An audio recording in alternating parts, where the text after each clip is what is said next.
తాకట్టులో ఉన్న మీ బంగారాన్ని విడిపించి ఆ రోజు ఆన్లైన్ రేటుకి మేము కొంటాం. Bhavani gold company. మనందరికీ కూడా ఈ ప్రారంభ కర్మలు అనేవి ఎక్కువగా తోసుకొచ్చేసి సామాన్య మానవులు సఫర్ అవుతున్నారు. ఏంటి ఎక్కడ లేని అనారోగ్యాలు సడన్ గా వింటాం, సడన్ గా జరగటం, ఉన్నట్టుండి అనారోగ్యం, చిన్నతనంలోని అనారోగ్యాలు, ఏదో ఒక ప్రాబ్లం. అండ్ మనస్సుకు సంబంధించిన మెంటల్ డిజార్డర్ చాలా ఎక్కువయ్యాయి. ఎందుకు? నెగిటివ్ ఎనర్జీస్ అనమాట. ఇదంతా కూడా బయట ఏంటి, ధర్మం ఎప్పుడైతే లేకపోతుందో బయట ఉండే కాస్మిక్ ఎనర్జీలో నెగిటివిటీ ఎక్కువ అయిపోయారు. బయట అంతా కూడా పొల్యూట్ అయిపోయి బయట ఆ నెగిటివ్ ఎనర్జీ. ఇప్పుడు ఎందుకు మన మొబైల్ టెక్నాలజీ అంత విరిగిపోయింది. వైఫై 24 గంటల వైఫైలో ఉంటాం కదా. అండ్ వైఫై అనేది మరి కన్నీ కనపడదు, కానీ ఆ వేవ్స్ ఉంటాయి చుట్టూతా. ఆ వేవ్స్ మధ్య ఉంటాం మనం ఇలా మాట్లాడుతున్నాం.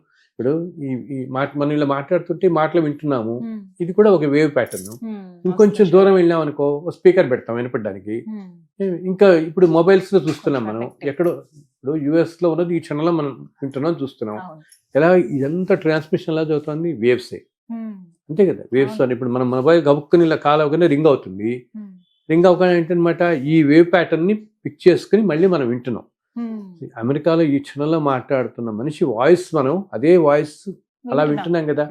అంటే ఏంటి, అది ఆ అమెరికాలో అతను మాట్లాడింది ఎయిర్ లోకి వెళ్ళి ఈ వేవ్స్ ద్వారా ఈ ఇన్స్ట్రుమెంట్ పిక్ చేసి ఏం చేస్తుంది, ఇన్స్ట్రుమెంట్ పిక్ చేసి మళ్ళీ మనం వినపడే స్థాయికి తెస్తుందని.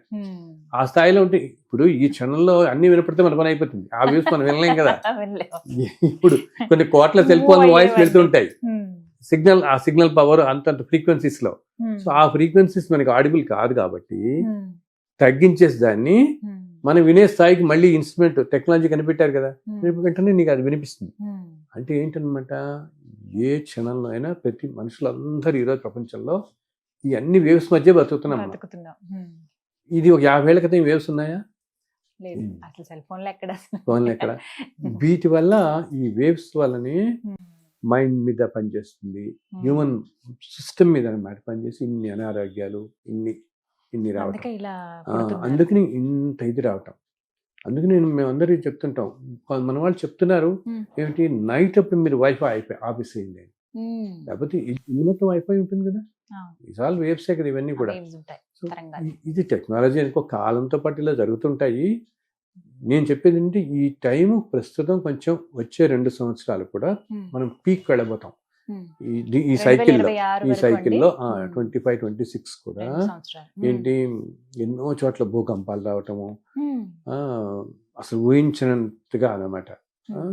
అండ్ ఏంటి, నేచర్, అగ్ని నీరు చాలా జాగ్రత్తగా ఉండాలి. అగ్ని నీరుతో మాత్రం. ఎందుకంటే విపరీతంగా ప్రకోపిస్తాయి రెండు. మనం పంచభూతాలు అంటాం కదా, ఆకాశం, నీరు, అగ్ని, పృథ్వీ, జలం, ఇవన్నీ చెప్తాం కదా, పంచభూతాలని, గాలి, వీటిలో. సో ఈ రెండిట్లో అందునే చూడు, అగ్ని ప్రమాదాలు ఎక్కువ అవుతున్నాయి, నీటితో సంబంధించినవి ఎక్కువ అవుతున్నాయి. ఈ 2 సంవత్సరాలు కూడా మనుషులందరూ కూడా ఈ పిక్నిక్లు అది వెళ్ళేటప్పుడు చాలా జాగ్రత్తగా ఉండాలి.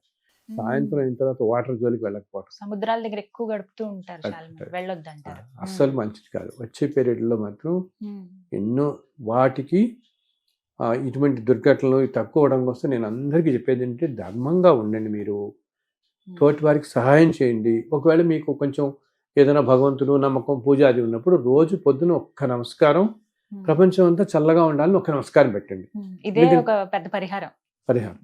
తప్పకుండా ఇన్ని లక్షల మంది కనుక నమస్కారం పెడుతూ ఉంటే, భగవంతుని ప్రార్థిస్తే అది పాజిటివిటీ వెళ్తుంది కదా. ఆ పాజిటివిటీ ఎనర్జీ వల్ల కాస్త ఉపశమనం కలుగుతుంది వీటికి. అంటే ఈ 2025-26 2 సంవత్సరాలు ప్రపంచ వ్యాప్తంగా ఉంటుంది. ఈ 2 సంవత్సరాలు ఇట్లాగే ఉంటుందమ్మా. 2 సంవత్సరాలు ఆల్మోస్ట్ ఏంటి, దేశాల మధ్య యుద్ధాలు, అండ్ ఈ యూరోపియన్ కంట్రీస్ అన్ని ఉంటాయి, ఇటలీ, జర్మనీ, అటంతా కూడా అటు కొన్ని టెర్రర్ అటాక్స్ కానీ, అలాగే ఒక చిన్న న్యూక్లియర్ యాక్సిడెంట్ లాగా అవుతుంది ఒక చోట, ఎక్కడ ఒక దేశంలో. దానివల్ల కూడా చాలా మంది జన నష్టం అవుతుంది. అండ్ ఈ భూకంపాల వల్ల కూడా మనకి హిమాలయన్ రీజియన్ లో ఒక మేజర్ ఎర్త్క్వేక్ కూడా రావచ్చు అనమాట. ఇలా ఎన్నెన్నో ఏంటంటే, ఇది జనాలు భయపెట్టడం కోసం కాదు నేను చెప్పేది, జాగ్రత్తగా ఉండండి. అండ్ యుఎస్ ఎకానమీ కొంచెం దెబ్బతింటుంది ఎన్నో కంట్రీస్ లో అనమాట. మనుషులు కొంచెం ఇప్పుడు మనం కరోనా వైరస్ చూసాం, అటువంటిది ఏదో ఇంకా వేరే టైప్ ఏదో రావచ్చు. ఆల్మోస్ట్ ఒక నెల రోజుల పాటు ప్రపంచం కదలకుండా మళ్ళీ చేస్తుంది ఏదో ఒకటి. అటువంటిది కూడా ఈ 2 సంవత్సరాలు స్తంభించిపోయే స్తంభించిపోయి ఈ 2 సంవత్సరాల్లో ఏదో టైం ఒక నెల పాటు. అందుకని ముందు జాగ్రత్తగా ఉండాలి అంటే ఏంటి, మనుషులు ధర్మంగా ఉండటం. అప్పుడు అంటే కరోనా అప్పుడు అలా ఉంది, ఆహా. ఎవరేం గ్రహించారు, మళ్ళీ పరుగులు అన్యాయాలు అన్ని మళ్ళీ మామూలే. అలా కాకుండా ఉండండి, అండ్ ఉంటే నలుగురికి అది ఉపయోగపడుతుంది, మంచిది, సమాజానికి కూడా మంచిది అనమాట మనకి. రోజు ఉదయం లేచి దేవుడికి దండం పెట్టుకునే అలవాటు ఉంటుంది, అప్పుడే ఒక్క మాట అందరూ చల్లగా ఉండాలి చల్లగా అనేది ఉండాలి. దండం పెట్టుకోవాలి. అది ప్రపంచం అంతా చల్లగా ఉండాలి అని పెట్టుకుంటే ఎప్పుడు కూడా సామూహికంగా చేసే వాటికి చాలా పవర్ ఉంటుంది. ఈ పాజిటివ్ ఎనర్జీ ప్రకృతిలోకి వెళితే వీళ్ళందరి ప్రార్థనలో ఆ ప్రార్థనల వల్ల ఆ వేవ్స్ వల్ల పాజిటివిటీ వచ్చి కొంచెం తగ్గుతుంది అనమాట. ఇది తగ్గుతుంది వీటి తీవ్రత. మామూలుగా కూడా యాక్చువల్గా భగవంతుడు ఏం చేస్తాడు, ప్రతి కాలంలో కూడా ఈ భూమి మీదకి కొంతమంది మహానుభావులు పెడతాడు. ఏంటి ఇప్పుడు నేను అన్నానే, ఇప్పుడు టైం బాగాలేదు అని చెప్తున్నాను కదా, మనం చూస్తున్నాం కూడా కదా. అసలు కరోనా అనేది మన జీవిత కాలాల్లో ఎవరు అనుకుని ఉండరు అసలు. అంటే ఏదైనా అనారోగ్యం వస్తుందని లేకపోతే ఇలాంటివి ఉంటాయని తెలుసు కానీ పూర్తిగా స్తంభించేస్తుంది, ఎక్కడ వాళ్ళు అక్కడ అక్కడ అసలు మనం తలుపు తీసి పక్కింటి వాళ్ళతో మాట్లాడలేకపోతాం, అటువంటి పరిస్థితి వస్తుందని ఎవరు ఊహించలేదు కదా. ఇంట్లో మనుషులే దూరంగా ఉండాల్సి, ఇంట్లో మనుషులే దూరంగా ఉండాలి. అండ్ అన్నిటికంటే దారుణం ఏంటి, సొంత తల్లిదండ్రులు అన్నదమ్ములు పోయినప్పుడు కూడా వెళ్ళి చూసుకోవడానికి కూడా కొంతమంది లేకుండా పోయింది కదా. వేరే దేశాల్లో ఉన్న వాళ్ళు కానీ ఇక్కడ ఉన్న వాళ్ళు కానీ వేరే ఊరు ప్రయాణం చేయలేక, వేరే ఉండి తండ్రిని చివరి క్షణాల్లో చూసుకోలేక హాస్పిటల్ నుంచి అటు తీసుకెళ్ళిపోయి ఎంత బాధలు పడ్డారు, ఎంత బాధలు. అదే నేను ఇందా చెప్పానే, మనుషుల్ని కలి మాయ ఎలా కప్పేస్తోందంటే మనుషుల్ని అన్ని చూసినా ఆ రోజుల్లో అనుకున్నారు అందరూ, అమ్మో ఎప్పుడు తగ్గుతుంది బాబు, మామూలుగా ఉండడం అనేది ఇంత సంతోషంగా ఉంటుంది అనిపించింది అందరికి. ఏంటి మామూలుగా రోడ్డు మీదకి వెళ్ళి టీ తాగడం, రోడ్డు మీద అలా తిరగటం నిజంగా ఇంత హాయిగా కూడా ఉంటుందా అనిపించింది అప్పుడు. వెంటనే మాస్క్ తీయటమే ఒక ఆనందంగా ఉంది. అటువంటిది మనం ఇప్పుడు ఎవరన్నా గ్రహిస్తున్నారా, మళ్ళీ మొదటికొచ్చారు. అదేంటి ధర్మం అనేది అంత తగ్గిపోయి మనుషుల్లో. ఇది ఏంటంటే ఏది ఇప్పుడు మనం మనం ఎవరో 200-300 సంవత్సరాలు ఉన్నాం కదా, మనం ఉండే 70 పోనీ 100 ఏళ్ళు బతికాం అనుకున్నా, ఇంత 100 yearsకి నీకు ఇన్ని వేల కోట్లు సంపాదించి ఈ పరుగులు ఉన్న రోజు ప్రశాంతంగా ఉండి సంతోషంగా జీవించు, నలుగురికి సహాయం చేయి, అంతకు మించిన ఆనందం ఇంకోటి ఉండదు మనకి. అవును కదా.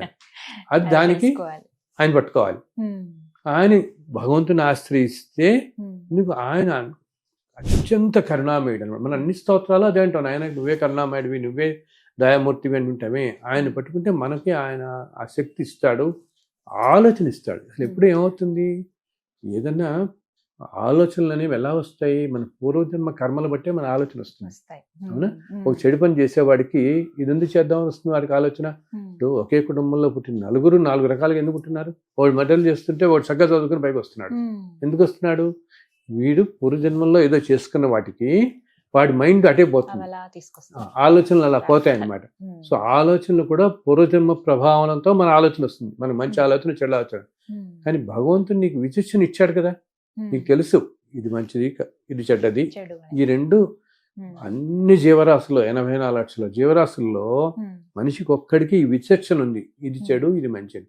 మిగతా వాటి అన్నిటికీ ఏమి ఉండదు, టైము ఆకలి ఇవన్నీ కూడా. మనకి విచక్షణ ఇచ్చాడు, ఆ విచక్షణతో మనం ఆ పని చేయకుండా ఉండాలి. అది చేయకుండా సో అందుకని ఏంటి, ఆయన్ని కనుక నమ్ముకుంటేట మన ఆలోచనలు కూడా మంచి ఆలోచనలు ఉంచేలాగా ప్రేరేపిస్తాడు, సక్రమమైన మార్గంలో పెడతాడు. ధన్యవాదాలు గురుగారు. నమో వెంకటేశాయ. నమో వెంకటేశాయ.